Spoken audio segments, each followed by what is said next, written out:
Hi, I'm Peter Swartzoff. I'm your candidate for the Liberals in this year's federal election. I've been to a lot of doors and I'm hearing a lot of reasons why people are ready for change.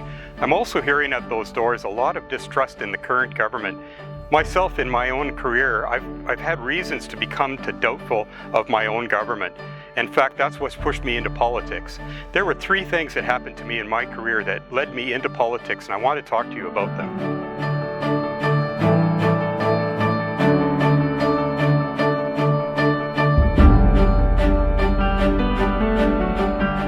The first thing that changed under the Harper government that I think was a mistake, I was head of the Air Quality Research Group, and one of my staff had been looking at the climate data. We knew that climate had changed and that everything we had told communities about how big a storm drain has to be, how big a drinking water reservoir has to be, were no longer accurate.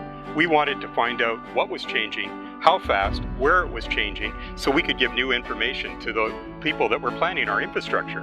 But the current government decided, no, we won't have any money spent on anything to do with climate change, and that program ended.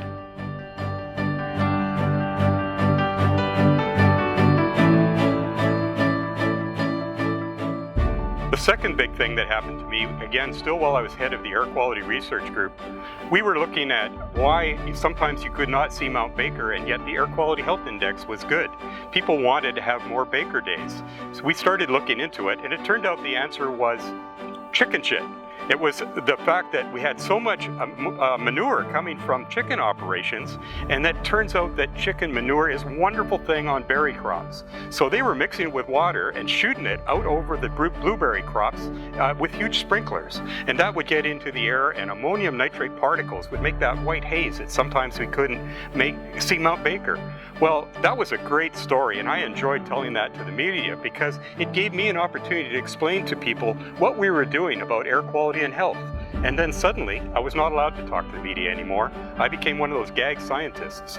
The current government felt that it was important that everything that government said came through the Prime Minister's office.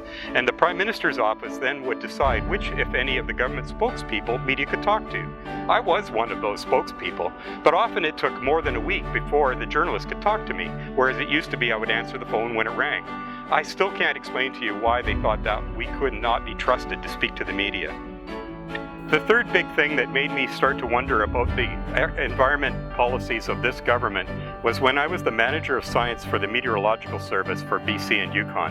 At that time, if you wanted to build a big infrastructure project, it could be a pipeline or a coal mine or something like that. Run-of-the-rivers were common ones, people wanting to build hydro generation in streams, so building dams. That was one we did a lot of. They would come to us and we would figure out how could you build those things, because we do need those things. Our job was to make sure that we didn't screw up the air and the water while we built them. And I know that can be done, that was our job. But for some reason, through two omnibus bills, the scope of environmental assessments was shrunk and shrunk.